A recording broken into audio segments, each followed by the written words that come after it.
नमस्कार। कार्यक्रम बीमाका कुरा बुझ्ने गरीमा यहाँलाई स्वागत छ। म सुगरिका केसी। यस कार्यक्रममा हामी हरेक हप्ता यहाँहरु समक्ष बीमा सम्बन्धी केही नयाँ र उपयोगी जानकारी लिएर आउने गर्दछौं। बीमा सम्बन्धी जनचेतनाको विकास वृद्धि गर्ने हेतुले सञ्चालन गरिएको यस कार्यक्रममा आज हामी छलफल गर्दैछौं बीमा दाबी तथा उजुरीका सम्बन्धमा। बीमा एक वित्तीय जोखिमको रक्षावरण हो। बीमितले प्रिमियम भुक्तानी गरेर बीमा लेख अथवा पोलिसी खरिद गरी आफ्नो जोखिमको रक्षावरण गर्ने तथा बीमा कम्पनीलाई जोखिमको हस्तान्तरण गर्ने गर्दछन्। बीमा दाबी भनेको बीमित अथवा बीमा गर्ने व्यक्तिले खरिद गरेको बीमा लेख बमोजिम जोखिम रक्षावरण गरेको अवस्थामा आफ्नो जीवज्यान सम्पत्तिमा क्षति हानि नोक्सानी भई बीमा कम्पनीमा आर्थिक क्षतिपूर्तिको लागि गर्ने दाबीलाई बीमा दाबी भनेर बुझिन्छ। बीमा दाबी भुक्तानीसँग कम्पनीको प्रत्यक्ष रूपमा प्रतिष्ठा र ख्याति समेत जोडिएको हुन्छ। बीमा लेखको अधीनमा रही दाबी प्रक्रियालाई सरल, छिटो, छरितो तवरले दाबी भुक्तानी गर्दा आम जनमानसमा बीमाको आवश्यकता र अपरिहार्यता महसुस हुने गरी स्वतस्फूर्त रूपमा बीमा साक्षरता समेत वृद्धि हुन्छ। बीमा लेख बमोजिम बीमितलाई भएको आर्थिक क्षतिलाई वास्तविक रूपमा गरिएका दाबी, जसबाट बीमितलाई अप्ठ्यारोका बखत बीमा कम्पनीले साथ दिनु बीमकको कर्तव्य एवं दायित्व हो।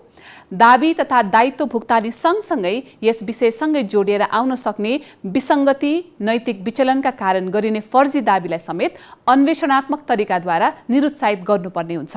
बीमित व्यक्तिले आफूले गरेको दाबी समयमा बीमा कम्पनीबाट भुक्तानी लिनका लागि बीमा कम्पनीले मागेको आवश्यक कागजात यथासमयमा बुझाउनु पर्ने हुन्छ।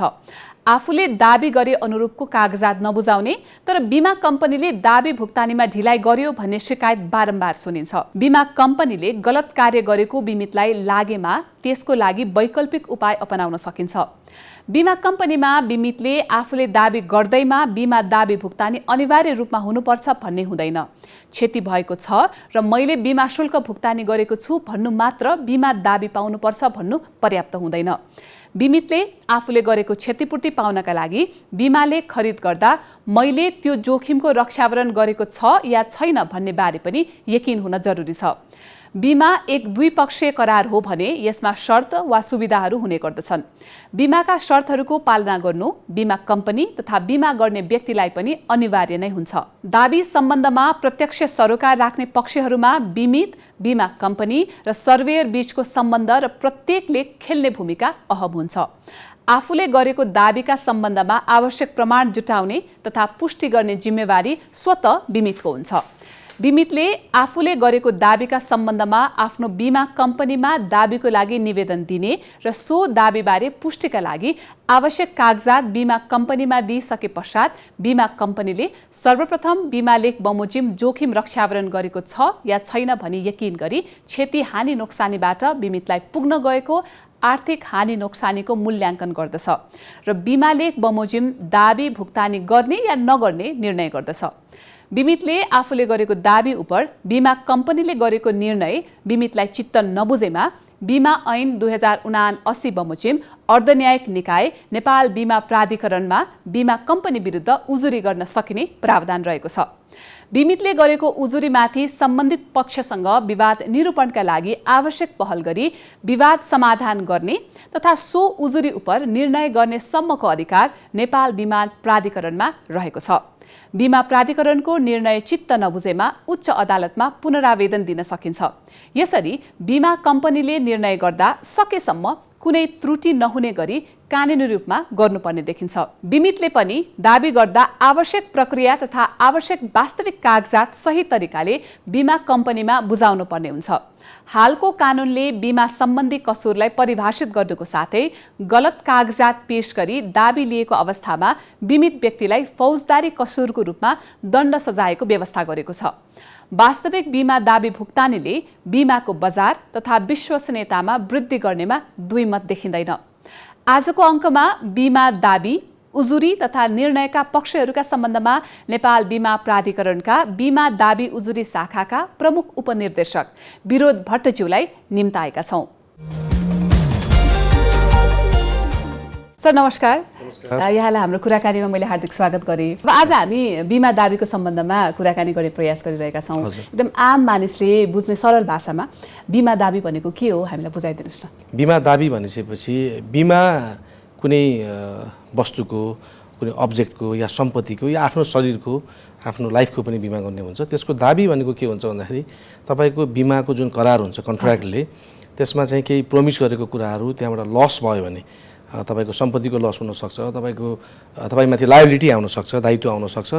त्यो लस भइसकेपछि त्यो लसको चाहिँ इन्सुरेन्स कम्पनीले कन्ट्र्याक्टले प्रोमिस गरे अनुसार चाहिँ जुन क्षतिपूर्ति दिन्छु भनेको हुन्छ त्यसको जुन प्रोसेस हुन्छ त्यसलाई चाहिँ बिमा दाबी भनिन्छ। सर यो बिमा दाबीका पनि प्रक्रियाहरू त छन् होला, प्रक्रियाको बारेमा पनि हामीलाई बुझाइदिनुहोस्। हजुर, इन्सुरेन्सको जुन क्लेम हुन्छ बिमाको दाबीको प्रक्रिया भनेपछि यसलाई कसरी गाइड गर्छ भन्दाखेरि दुईटा कुरा बुझ्नुपर्ने हुन्छ हामीले। एउटा हामीले जुन बिमा कम्पनीबाट खरिद गरेको बिमा हुन्छ नि त्यसमा बिमाको लस हुँदाखेरि बिमा गरेको अब्जेक्टको सब्जेक्टको या जुन कुरा लस आउँछ त्यो लस हुँदाखेरि दाबी गर्ने भन्ने प्रोसेस एउटा चाहिँ कन्ट्र्याक्टमा त्यही लेखिएको हुन्छ। हजुर, तपाईँले के गर्ने भनेर त्यहाँ लेखिएको हुन्छ। अर्को कुरा चाहिँ त्यसलाई गाइड गर्ने लहरू, स्टेटको लहरू, जस्तो अब नेपाल हाम्रो बिमा ऐन छ हैन, त्यसै गरी बिमा प्राधिकरणले बनाएको विभिन्न तपाईँको निर्देशिकाहरू छन्, डिरेक्टिभ्सहरू छ, सर्कुलर्सहरू छ, सबै कुरामा विभिन्न यसको डकुमेन्ट्सहरूमा प्रोसेस हुन्छ। अब अहिलेको हाम्रो तपाईँको रुल्स हेर्नुहुन्छ भने हामीले के फ्लेक्सिबल गरेका छौँ भन्दा जस्तो अब कहिलेकाहीँ तपाईँले गाडी चलाएर हाइवेमा हुनुहुन्छ नेपाल जस्तो देशमा, इन बिट्विन कहीँ तपाईँको दुर्घटना भयो, अब कहाँ जाने त? तपाईँको गाडी लस भएको हुन्छ, गाडी चल्दैन, तपाईँले मौखिक पनि जानकारी गराउनु मिल्छ भनेर चाहिँ हामीले रुलमा जुन सबै इन्सुरेन्स कम्पनीहरूलाई चाहिँ लागू हुन्छ। र सम्भव भइसकेपछि जब तपाईँ इजिनेसमा पुग्नुहुन्छ त्यसपछि तपाईँले लिखित रूपमा चाहिँ गराउनुपर्छ। तर फर्स्टली ओरली चाहिँ तपाईँले फोनबाट या तपाईँले व्हाट्सएप, भाइबर, वाट्सएप विभिन्न मिडियम चाहिँ युज गर्न सक्नुहुन्छ। र त्यो भनेको चाहिँ के भन्दाखेरि तपाईँले टाइममा जानकारी गरायो भने अब किन दाबीको जानकारी गराउनुपर्छ भन्ने कुरा चाहिँ त्यहाँ लस भएपछि अब कति लस भन्ने कुरा त तपाईँले आइडेन्टिफाई गर्न सक्नुहुन्न नि। जस्तो तपाईँले मेरो 10 लाखको लस भयो भनेर भन्नु होला, तर 10 लाखको सामान चाहिँ थियो कि थिएन, कतिको तपाईँको लस थियो भन्ने कुरा चाहिँ इन्सुरेन्स कम्पनीहरू प्रोम्प्टली टाइममा चाहिँ त्यहाँ आउन पाओस् भन्ने र उनीहरूले आफ्नो इन्सुरेन्स कम्पनीले पनि आफ्नो प्रोसेस स्टार्ट गर्न पाउनु पर्यो नि। त्यसको लागि पनि क्लेमको एउटा प्रोसेसहरू हुन्छ। यो सरले कुराकानी गरिरहँदा यो बिमा लेखमा हुने सर्त भन्ने कुरा रेपिटेडली आइरह्यो हैन, त्यो सर्तलाई हामीले कसरी बुझ्ने? अब यस्तो हुन्छ हेर्नुहोस्, अब प्राइमेरीली इन्सुरेन्स भनेको कन्ट्र्याक्ट हो। हजुर, यसको दुईटा पक्ष हुन्छ, एउटा बिमा कम्पनी सिम्पल भाषामा जसलाई इन्स्योरर भनिन्छ, अर्को बिमा गर्ने व्यक्ति या संस्था या जो त्यसको जसले बिमा गर्छ त्यो चाहिँ इन्स्योर्ड भयो, बिमित भनिन्छ हाम्रो नेपाली भाषामा। बिमाले के को बिमा गर्यो उदाहरण लिउँ, जस्तो फर इक्जाम्पल घरको बिमा गरियो, हाउस। कस्तो हाउस? कमर्सियल हाउस हो कि तपाईँको चाहिँ हाउस तपाईँको ग्रास त घर हो त भन्दाखेरि ल कमर्सियल बिल्डिङ हो भनेपछि त्यो कमर्सियल बिल्डिङको के बिमा गरियो, के कभरेज, अब तपाईँको शर्त किन भनिन्छ त त्यो कभरेजहरू हुन्छ के कुरा अहिले चाहिँ सुरक्षा दिने हो त बिमा कम्पनीले भनेको। सुरक्षाको मिनिङ त्यो लस हुँदैन भने होइन, लस भइसकेपछि के कुराको कम्पेन्सेट गर्छ, के कुरा गर्दैन हेर्नु, दुईटै कुरा हुन्छ। हामीले बिमाले स्वीकारेको कुरा पनि त्यहाँ लेखिएको हुन्छ, लस हुँदामा हामी यो कुरा कम्पेन्सेट गर्छौँ भन्ने पनि हुन्छ, र यो कुरा हुँदा हामी दाबी पनि दिँदैनौँ भन्ने पनि हुन्छ। सो एक्ज्याक्टली बिमाको शर्त जुन हजुरले सोध्नुभयो त्यो भनेको चाहिँ बिमाले के कुरा कभर गर्छ, बिमाले के कुराहरू को क्षतिपूर्ति भुक्तानी गर्छ र के अवस्थामा भुक्तानी नगर्न पनि सक्छ। सर अब यो यसको पालना चाहिँ कसले गर्नुपर्छ, शर्तको पालना कसले गर्नुपर्छ र यो बिमा दाबीसँग यो शर्तको के सम्बन्ध हुन्छ? Good question. यसमा के हुन्छ भन्दाखेरि पहिलो कुरा त बिमाले एउटा कन्ट्र्याक्ट हो। हजुर, कन्ट्र्याक्ट भनिसकेपछि there are parties of contract, त्यसमा बिमित पनि छ, बिमा कम्पनी पनि छ। त्यसमा भएको कन्ट्र्याक्टका शर्तहरू दुवै पक्षले मान्नुपर्नेमा देयर इज नो डाउट। बिमितले पनि मान्नु पर्यो, बिमा कम्पनीले पनि मान्नु पर्यो। त्यहाँ मान्नुपर्ने भनेको कस्तो भन्दाखेरि कतिपय कुरा जस्तो यो तपाईँले सोधेकोमा जस्तो वारेन्टी भन्ने पनि हुन्छ कि है, कतिपय कुरामा चाहिँ बिमितले पनि ध्यान पुर्याउनु पर्ने हुन्छ। जस्तो मानौँ तपाईँको गोडाउन छ भनेपछि यो गोडाउनमा आगो लाग्ने सम्भावना छ, यु मस्ट ह्याभ फायर एक्सटिङ्ग्विसर, तपाईँको त्यहाँ फायर एक्सटिङ्ग्विसर हुनु पर्यो हैन। आगो लागेपछि तुरुन्त त्यसलाई चाहिँ मिनिमाइज गर्न सक्ने मेकानिजम हुनु पर्यो। कतिपय शर्त बिमितलाई पनि लागू शर्त हुन्छन् भने बिमा कम्पनीलाई पनि लागू हुने शर्त हुन्छन्। मान्नुपर्ने शर्तमा दुवै पक्षले त्यसको शर्त मान्नुपर्ने हुन्छ। यो टर्म्स एन्ड कन्डिसनहरू क्लेमसँग डाइरेक्टली रिलेटेड हुन्छ। भने चाहिँ के हुन्छ त, तपाईँले त्यो शर्त पालना नगरेको अवस्थामा भोलि गएर दाबी भुक्तानी नपाउने अवस्था पनि हुनसक्छ। यो नर्मली जनमानसमा के एउटा कुरा छ भने यो बिमा कम्पनीले बिमा लेखका शर्तहरू राख्दाखेरि चाहिँ आफू खुसी राख्ने होइन, अनि त्यसपछि यो बिमाको दाबी नदिने नियत पनि राख्छन् भनेर कहिलेकाहीँ सुन्छौँ हामीले होइन। वास्तवमा बिमा लेख कसले बनाउँछ र बिमाले खरिद गर्दा तिर्नुपर्ने शुल्क चाहिँ बारेमा कसले निर्धारण गर्छ यो शुल्क चाहिँ? ओके, एउटा कुरा चाहिँ के हो भन्दाखेरि बिमाको जुन तपाईँले कन्ट्र्याक्ट लिनुहुन्छ पोलिसी, त्यो पोलिसी मात्रै कन्ट्र्याक्ट होइन। यसको सुरुवात चाहिँ कहाँबाट हुन्छ भन्दाखेरि अफर गर्छ। जो बिमा गर्न चाहने व्यक्ति हुन्छ नि, जस्तो उसले चाहिँ मेरो यो सम्पत्तिको या मेरो लाइफको यो बिमा गरी पाऊँ भनेर ऊ जान्छ नि, यसमा उसले अफर गर्छ। जो बिमा गर्न चाहने व्यक्ति हुन्छ नि उसले अफर गर्छ। अब इन्सुरेन्स कम्पनीले त्यो कुरा स्वीकार्ने या नस्वीकार्ने, जस्तो मान्नुहोस् तपाईँले अफर गर्नुभयो मेरो घरको बिमा गरेर भनेर, तपाईँको घर टिल्ट भइसक्यो, बाङ्गो छ अरे। अब बाङ्गो भइसकेको घरको बिमा गर्ने वा नगर्ने भन्ने कुरा अब एक्सेप्टेन्स चाहिँ इन्सुरेन्स कम्पनीले गर्ने हो नि। भनेपछि यहाँ के हुन्छ, तपाईँको सुरुवात चाहिँ बिमा गर्ने व्यक्तिले प्रस्ताव गर्छ, बिमा कम्पनीले त्यो रिस्क एनालाइसिस गर्छ, र त्यसपछि यो ठिक छ है मैले बिमा गर्दा हुन्छ भन्ने लागेपछि उसले बिमा गर्छ। र त्यसपछि त्यो बिमामा जुन मैले यो सुरक्षा दिन्छु, तपाईँको यो लस भयो भने तपाईँलाई कम्पेन्सेट गर्छु भनेपछि अब इन्सुरेन्स इज अ बिजनेस। बिमा त एउटा व्यवसाय हो नि, फेरि तपाईँको फ्री अफ कस्टमा त्यो हुँदैन भनेपछि अब तपाईँले सोधेको कुरा आयो बिमा शुल्क, जसलाई प्रिमियम भनिन्छ बिमाको भाषामा। त्यो बापत मैले कति लिन्छु भन्ने उसले हिसाब गर्छ, त्यो अन्डरराइटिङ भन्छ त्यसलाई। त्यो गरिसकेपछि अब उसले बिमा शुल्क लिन्छ र बिमाको कन्ट्र्याक्ट दिन्छ। कसलाई दिन्छ भन्दा जसले बिमा चाहेको हुन्छ। अब यहाँ बिमा कम्पनी के हो त, तपाईँको रिस्कलाई मैले स्वीकारेँ भन्ने हो कि।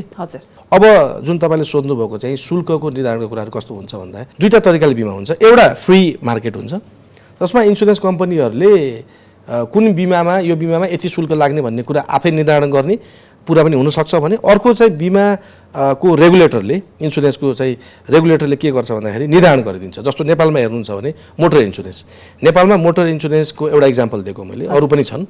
यसमा फिक्स छ कि थर्ड पार्टी बिमा गर्दाखेरि यति पैसा लाग्ने, र गाडीको चाहिँ अब ओन तपाईँको फुल इन्सुरेन्स गर्दाखेरि यति भनौँ न, गाडीको एज हेरेर अथवा गाडीको त्यहाँ केही मापदण्डहरू छन्, एज हेरेर या गाडीको चाहिँ तपाईँको प्राइस हेरेर यतिसम्म चाहिँ शुल्क लाग्ने भन्ने कुरा तपाईँको रेगुलेटरले पनि फिक्स गरिदिएको हुनसक्छ। त्यो भनेको ट्यारिफ बिजनेस भयो। जस्तो मैले अघि हजुरलाई जुन भने, एउटा चाहिँ फ्री मार्केट हुनसक्छ, एउटा चाहिँ रेगुलेटरले पनि तोकेको हुनसक्छ। प्लस के पनि हुन्छ भन्दाखेरि अहिले पनि हाम्रो रेजिममा नेपालमा नै हेर्नुहुन्छ भने अब धेरै जस्तो अरू विदेशतिर पनि अरू जुरिस्डिक्सनमा पनि के छ भन्दाखेरि इन्सुरेन्स कम्पनीहरूले पोलिसी ल्याइसकेपछि त्यो पोलिसीलाई मार्केटमा सेल गर्नुभन्दा पहिला आफ्नो रेगुलेटरबाट त्यसलाई अप्रुभ गराउनुपर्ने हुन्छ। बिमा जुन चाहे जीवन होस् या निर्जीवन बिमाहरू होस्, यो सबै कुरा चाहिँ स्टेटको मेकानिजमले हेरिरहेको हुन्छ हैन। जस्तो कहिलेकाहीँ मानिसलाई हुन्छ नि अब बिमा धोका हुने हो कि भोलि हामीले सोचेको जस्तो नपाउने हो कि भन्ने कुरा जस्तो चाहिँ हुँदैन। त्यो कुरा चाहिँ स्टेटले, एउटा रेगुलेटरले चाहिँ जिम्मा लिएर रेगुलेटरको चाहिँ नियमनमा निरीक्षणमा चाहिँ हुने विषय भएकोले यसमा चाहिँ त्यसरी पब्लिकले चाहिँ ढुक्क साथ बिमा गर्नुपर्ने अवस्था नै हुन्छ। Sir, another very simple yet very important question, जस्तो इन्सुरेन्स अथवा बिमा भन्ने बित्तिकै जनमानसमा अकाउन्टेबिलिटी अथवा विश्वसनीयता अलिकति कम हो कि जस्तो कहिलेकाहीँ हामीलाई लाग्छ नि त होइन। यो बिमा कम्पनीहरूले बिमा गर्ने बेलामा चाहिँ मरिहत्ते गर्छन्, आइरहन्छन्, धाइरहन्छन्, बिमा गराउँछन्, पछि भुक्तानी गर्ने बेलामा अथवा दायित्वबाट पन्छिने चाहिँ धेरैले गर्नु भएको छ भनेर एउटा कन्सेप्सन पनि छ। अब यहाँ त आफै पनि बिमाको नियमकारी निकायमा हुनुहुन्छ, साँच्चै यस्तै हुन्छ नि त बिमा कम्पनीहरू? अब यसको हेर्नुहोस्, यो चाहिँ एकदमै सान्दर्भिक क्वेसन छ। हजुर, एउटा म तपाईँलाई इक्जाम्पल दिन्छु। सबैभन्दा बढी इन्सुरेन्सको मुद्दाहरू कहाँ हुन्छ, नेपालमा हुन्छ या युकेमा भनेर हामीले आज डाटा हेऱ्यौँ भने सङ्ख्यामा हामीभन्दा बढी मुद्दा इन्सुरेन्सको युकेमा पर्छ। Isn't it a big country? हो, युके त हो। अब त्यसलाई मैले प्रोपोर्सनमा लिएर जाने भने पनि तपाईँले फेरि प्रोपोर्सनमा लिएर गयो भने हामीभन्दा बढी अझ युएसमा हेर्नुहोस्। यो के हो भन्दाखेरि एउटा म तपाईँलाई इक्जाम्पल दिएर सुरु गर्छु। युएसमा तपाईँको म्याक्सिमम क्लेम दिलाइदिन्छु म भनेर लयरले तपाईँको एड नै गर्छ इन्सुरेन्स कम्पनीबाट, म्याक्सिमम क्लेम म दिलाउन सक्छु तपाईँलाई भनेर। अमेरिकामा त्यो चलन छ। अब यसलाई मैले किन यो इक्जाम्पल यहाँबाट सुरु गरेँ भन्दाखेरि तपाईँले जुन राख्नुभएको क्वेसन सर्टेनली के चाहिँ हो भनेपछि डेफिनेटली डिससेटिस्फ्याक्सन हुन्छ। किन हुन्छ भन्दाखेरि हेर्नुहोस्, मान्छेको लस हो नि त, उसको कार लस हुन्छ, उसको घर लस हुन्छ, उसको लाइफ लस हुन्छ, उसको लाइफ लस हुन्छ, उसको तपाईँको पछाडि हकवाला व्यक्तिहरू हुन्छ, ऊ माथि आश्रित व्यक्ति हुन्छ नि त। त इन्सुरेन्सबाट मान्छेले के चाहिँ एक्सपेक्ट गरेको हुन्छ भन्दाखेरि मेरो लस भयो भने मैले चाहिँ कम्पेन्सेट पाउँछु भन्ने हुन्छ। तर अब यो नलेजको कुरा के भन्दाखेरि उसलाई कति यो कम्पेन्सेसन पनि मलाई चाहिँ फाइदा होइन है, यो कम्पेन्सेसन मात्र हो भन्ने मान्छेले बुझ्या हुँदैन। किन इन्सुरेन्स इज नट प्रफिट, बिमाबाट फाइदा हुने होइन। फेरि होइन, बिमा कम्पनीहरूले एकदमै तपाईँको अप टु डेट नै गर्छ, प्रोम्प्ट नै गर्छ, सबै कुराहरू गुड डिसिजन नै गर्छ भन्ने पनि होइन। यदि त्यो हुन्थ्यो भने अघि मैले इक्जाम्पल दिएको युएस र युकेमा किन बढी मुद्दा हुन्थ्यो त्यस्तो डेभलप रेजिममा। अब नेपालमा पनि अब आजको डेटमा हेर्नुहुन्छ भने बिमा प्राधिकरणमा पनि 200 भन्दा बढी मुद्दाहरू पेन्डिङ छ, हामीले फैसला गर्न बाँकी छ। त्यो मुद्दाहरू किन पर्यो? कम्पनीसँग डिससेटिस्फाई भएर। तर अब यसको पनि दुईटा पार्ट हुन्छ कि एउटा चाहिँ बिमा कम्पनीबाट पाउँदै नपाएर क्लेमै नपाएपछि गर्ने उजुरी र एउटा पाएको तर पाएकोमा चित्त नबुझेको या मलाई मर्का पर्यो भनेर आउने दुईटा अवस्था हुन्छ। र बिमा कम्पनीहरूले पनि जति लस भएको छ रियालिटीमा त्यति नै भुक्तानी गरेको सबैमा गर्छन् भन्ने पनि होइन। कतिपय अवस्थामा उनीहरूले चाहिँ पाउनुपर्ने भन्दा पनि कम डिसिजन गरिदिरहेको हुन्छन्। There might be different reasons किन यस्तो भयो भन्ने कुरा। र कतिपय अवस्थामा बिमितले पनि मानौ लस चाहिँ इक्जाम्पलको लागि 10 लाखको लस छ भने अब उसले त्यसलाई चाहिँ बढाइ चढाइ गरेर त्यसलाई 15 लाख 20 लाख मैले बढी क्लेम गरौँ म बढी पाउँछु भन्ने पनि अवस्थाहरू हुन्छन्। अब यो कुरा दुवैतिरबाट हुन्छ। तर बिमा कम्पनीहरूले नि जुन डिसिजन गरे हुन्छ क्लेममा यसमा चाहिँ 100% राइट नै डिसिजन गरेका हुन्छन् क्लेममा भन्ने पनि होइन र 100% रङ नै डिसिजन गरेछ भन्ने पनि हुन्न। कता न कता किन भन्दाखेरि त्यो भएको क्षतिको एउटा तपाईँको एसेसमेन्ट गर्नुपर्ने हुन्छ नि त, कति हो भन्ने कुरा हिसाब किताब त निकाल्ने हो। एक्ज्याक्ट हुँदैन र त्यसले चाहिँ अब त्यो बिमितलाई पनि मैले पुरै पाइदिए हुन्थ्यो भन्ने हुन्छ, नियमले पुरै पाउने भन्ने पनि हुँदैन। र बिमा कम्पनीलाई पनि जति लस हो मैले त्यति मात्र दिने हो नि, किन मैले बढी दिने भन्दाखेरि उसले पनि जति मिनिमाइज गर्न खोजेको हुन्छ। र यो बिचमा चाहिँ कन्फ्लिक्ट सर प्रश्न सोध्दै जाँदा एउटा चाहिँ ठ्याक्कै हजुरलाई नै बनेको प्रश्न आएछ। नेपाल बिमा प्राधिकरणको बिमा दाबी उजुरी शाखाको यहाँ प्रमुख उपनिर्देशकको रूपमा काम गरिरहनु भएको छ होइन, त्यही हैसियतले पनि हामीलाई बुझाइदिनु पर्यो यो बिमा दाबी उजुरी भनेको के हो र यसको प्रक्रियाहरू चाहिँ के हुन्छन्? हजुर, यो बिमा दाबी उजुरी भनेपछि के हुन्छ भन्दाखेरि हजुरको बिमा कम्पनीसँग हाम्रो बिमा ऐन 2079 छ अहिले। हाम्रो योभन्दा पुरानो एक्ट भनेको 2049 को थियो, अहिले हामीसँग 79 आइसक्यो। बिमा दाबी उजुरी भन्नाले बिमा कम्पनीले गरेको बिमा दाबी सम्बन्धी निर्णयमा चित्त बुझेन भने नेपाल बिमा प्राधिकरणमा उजुरी गर्न सकिनेछ भनेर कानुनी व्यवस्था छ। अब यसले के भन्न खोजेको भन्दाखेरि बिमा कम्पनीले या त तपाईँले गरेको क्लेम नदिने निर्णय गर्यो अर दियो तर दिएकोमा तपाईँलाई मर्का पर्ने गरी र बिमा प्राधिकरणले त्यो उजुरी उप चाहिँ बिमा कम्पनीलाई अब के गर्छ अदालती प्रक्रिया सुरु हुन्छ। जस्तो नेपाल बिमा प्राधिकरण भनेको बिमाको नियमनकारी निकाय, यसको दुईटा काम हुन्छ, एउटा बिमा कम्पनी र बिमा सेक्टरलाई नियमन गर्ने, अर्को चाहिँ तपाईँको अर्धन्यायिक निकाय भन्छ कि है, कजाइ जुडिसियल बडीको रूपमा अदालतको रूपमा पनि काम गर्ने। जुन नेपालमा चाहिँ के छ भन्दाखेरि कानुनले नै बिमा ऐनले बिमा प्राधिकरणलाई बिमा दाबीमा बिमितले गरेको उजुरी क्लेमसम्म हेर्नुहोस्, उजुरी अरूको पनि पर्न सक्छ तर यहाँ हामी चाहिँ अहिले कुरा गरेको चाहिँ क्लेमसँग रिलेटेड उजुरी जुन अब बिमा कम्पनीबाट भएकोमा मर्का पर्यो या उसले निर्धारण गरेन भने उजुरी गर्ने र त्यो उजुरीमा बिमा प्राधिकरणले चाहिँ बिमा कम्पनीहरूलाई त्यो सम्बन्धमा सोध्छ, मुद्दाको प्रक्रिया अगाडि बढाउँछ। र दुईवटा कुरा, एउटा चाहिँ बिमा कम्पनी र बिमितको बिचमा मिलापत्र गराइदिने, मिलापत्र हुने ठाउँ रहेछ भने, यदि मिलापत्र हुन सकेन भने त्यसको डिसिजन गर्ने, निर्णय गर्ने। र निर्णय गर्दाखेरि दुईटा कुरा हुन्छ, एउटा चाहिँ बिमा कम्पनीले गरेको जुन निर्णय छ त्यो कुरा निर्णय गलत देख्यो भने कति हुन्छ त, अब कति पाउनु पर्ने हो त बिमितले त्यो भनेर निर्णय गर्ने। अर्को चाहिँ बिमा कम्पनीले पाउँदैन भनेर निर्णय गरेको छ भने अब पाउने देखियो भने पाउँछ भनेर निर्णय गर्ने, या जुन निवेदकले उजुरी गरेको छ त्यो उजुरी चाहिँ अब मागदाबी पुग्दैन भनेपछि तपाईँले भनेको कुरा पुग्दैन भनेर पनि निर्णय गर्न सक्ने अवस्था भयो। र यसपछि चाहिँ के हुन्छ, हार्ने पक्षलाई नेपाल बिमा प्राधिकरणले हायर कोर्टमा योभन्दा माथिको कोर्टमा पुनरावेदन गर्नुहोस् भनेर चाहिँ उसलाई म्याद पनि दिइन्छ र यसरी यो बढ्दै जाने अवस्था हुनसक्छ माथि। तर बिमा दाबी सम्बन्धी चाहिँ प्राथमिक अदालत भनेको फर्स्ट इन्स्टान्स कोर्ट चाहिँ नेपाल बिमा प्राधिकरण, हामी जुन नेपाल बिमा प्राधिकरण छ रेगुलेटर नै डिसिजन गर्छ। बिमा दाबी उजुरीको इन्टरनेसनल मार्केट अथवा प्र्याक्टिसेसहरू चाहिँ कस्ता छन्? अब यस्तो छ हेर्नुहोस्, इन्टरनेसनल प्र्याक्टिसेसमा कस्तो हुन्छ भन्दाखेरि जस्तो अघि मैले भने नि नेपालमा चाहिँ रेगुलेटरलाई नै दुईवटा जिम्मा दियो कि, इन्सुरेन्स सेक्टरलाई रेगुलेट गर्ने जिम्मा पनि दियो र बिमाको जुन उजुरी छ इन्सुरेन्स क्लेमसँग रिलेटेड त्यो मुद्दा फैसला गर्ने अधिकार पनि दियो। हो, दुईवटा न्यायिक निकाय पनि फैसला दियो। के अरे तपाईँको के दियो भन्दाखेरि अधिकार दिएको छ नि, तर सबै जुरिस्डिक्सनमा त्यस्तो नहुन सक्छ। जस्तो तपाईँको युरोपको म्याक्सिमम कन्ट्रीहरूमा, अमेरिकन कन्ट्रीहरूमा, इभन जस्तो इन्डियामा पनि कन्ज्युमर कोर्टले हेर्छ, त्यहाँको रेगुलेटरले बिमा दाबीको उजुरीको निर्णय गर्दैन, त्यहाँ चाहिँ रेगुलर एउटा कोर्टमा जान्छ, एउटा स्पेसिफिक कोर्ट। जस्तो त्यहाँ नेपालमा चाहिँ छैन। जस्तो नेपालमा हाम्रो जुन जिल्ला अदालत हुन्छ नि, जिल्ला अदालतले सबै कन्ट्र्याक्टहरू त हेर्छ नि, कन्ट्र्याक्टको इस्यु त मुद्दा फैसला गर्छ। हजुर। तर बिमाको चाहिँ स्पेसिफिक कोड नै नेपाल बिमा प्राधिकरणलाई बनाइयो कि त्यो पावर चाहिँ कहाँ दियो भन्दाखेरि बिमा प्राधिकरणमा दियो। र अब बाहिरको हेर्नुहुन्छ भने बाहिर चाहिँ यसलाई अम्बुड्सम्यान पनि भनिन्छ कि अम्बुड्सम्यान भनेको कस्तो भन्दाखेरि इन्सुरेन्ससँग एउटा स्पेसिफिक कुरा निर्णय गर्नलाई स्पेसिफिक कोड गठन गरिन्छ कि बाहिर त्यो पनि हुन्छ। जस्तो अब इन्डियामा म जुन अघि हजुरलाई भने कन्ज्युमर कोर्ट, त्यस्तै युकेमा के हुन्छ तपाईँको त्यहाँको रेगुलर कोर्टमा चाहिँ इन्सुरेन्सको मुद्दा जान्छ, त्यहाँको जिल्ला अदालतमा जान्छ। त्यसै गरी अमेरिकामा चाहिँ त्योसँग रिलेटेड कुनै कुराहरू हेर्नलाई एउटा अम्बुड्सम्यान भन्ने हुन्छ, एउटा तपाईँको चाहिँ स्पेसिफिक कोर्ट नै गठन गरिन्छ। कस्तो लाग्छ यो दोहोरो भूमिका खेलिरहँदाखेरि हजुर असहजता पक्कै पनि कतिपय अवस्थामा होला, इन्टरनेसनल प्र्याक्टिसेसहरू नेपालमा भित्रिए भने सहजता कतिको हुन्छ जस्तो लाग्छ हजुरलाई? अब यसमा कस्तो छ भन्दाखेरि नेपालमा अब हामीले इन्सुरेन्स त हेर्नुहोस् के भन्दाखेरि डेभलप हुँदै जाने कुरा हो, मार्केट डेभलप हुन्छ। जस्तो जुन अघि इन्टरनेसनल प्र्याक्टिसको कुरा गऱ्यौँ नेपालमा भित्रिरहेको छ, त्यो ग्रेजुअली चेन्जेस त हुँदै जान्छ यहाँ पनि। तर अप्ठ्यारो कस्तो पर्छ भन्दाखेरि हामीले बाहिरको पोलिसीलाई चाहिँ कपी गऱ्यौँ, बाहिरको चाहिँ जुन क्लेममा यसरी प्रोम्प्ट डिसिजन गर्छ भनेर चाहिँ हामीले व्यवस्था त लिएर आयौँ, इन्सुरेन्स कम्पनीले यस्तो गरौँ भनेर ल्यायो र नेपाल बिमा प्राधिकरणले ओके भनेर अप्रुभ गर्यो। तर एकछिन तपाईँले भनेको कुरा कहाँ अप्ठ्यारो पर्न सक्छ भन्दाखेरि के हाम्रोमा मार्केटमा त्यो कुरा एभाइलेबल छ त, त्यो सजिलो छ त?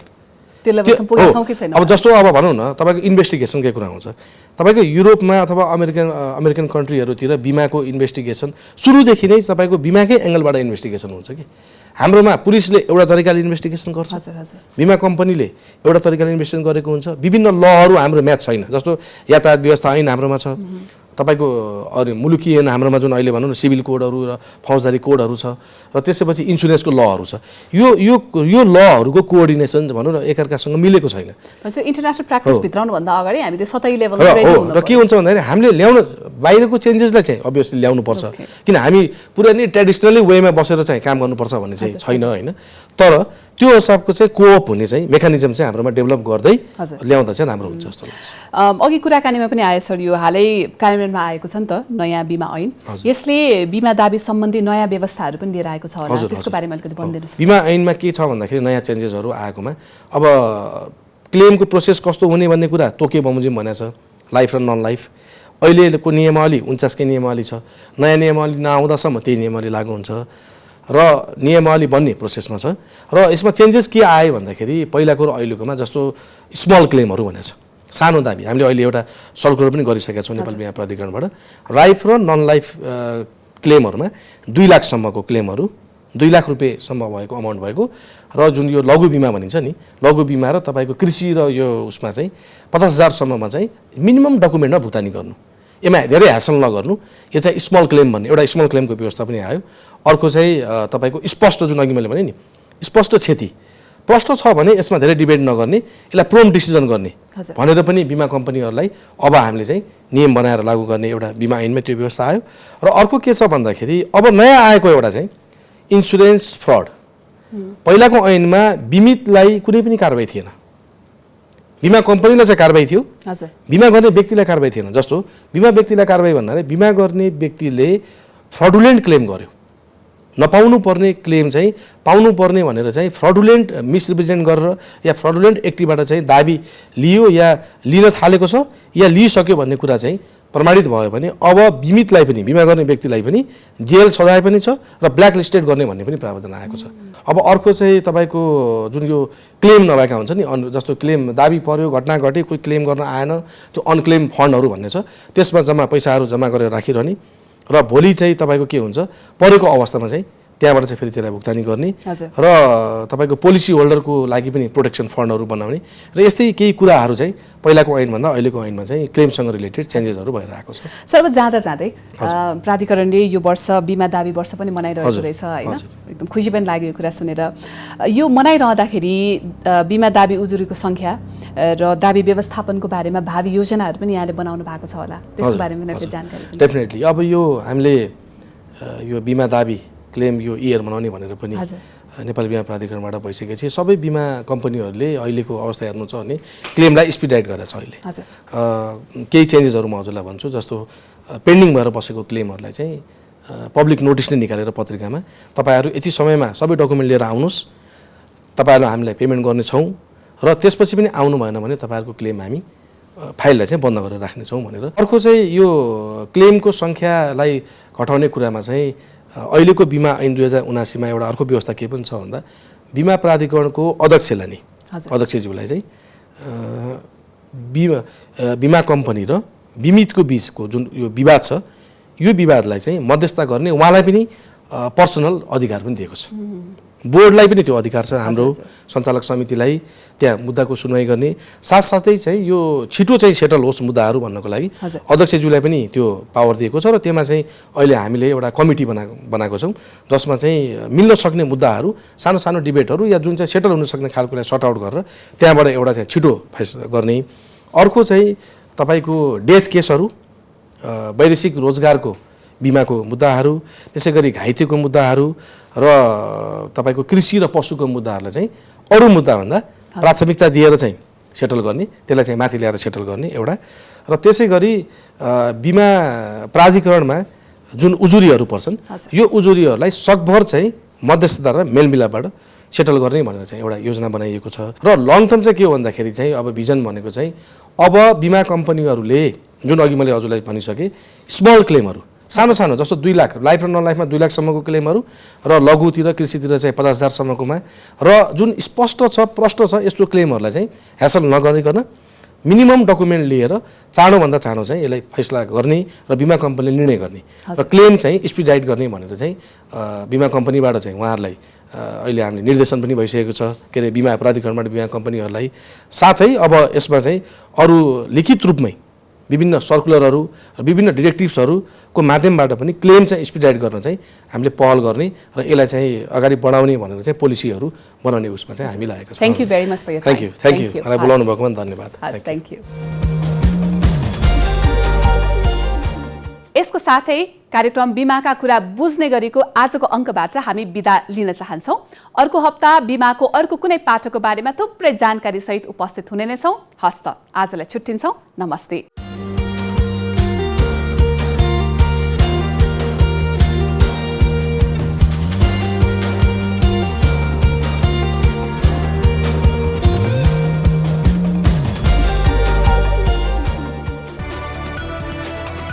It's an AP1 presentation.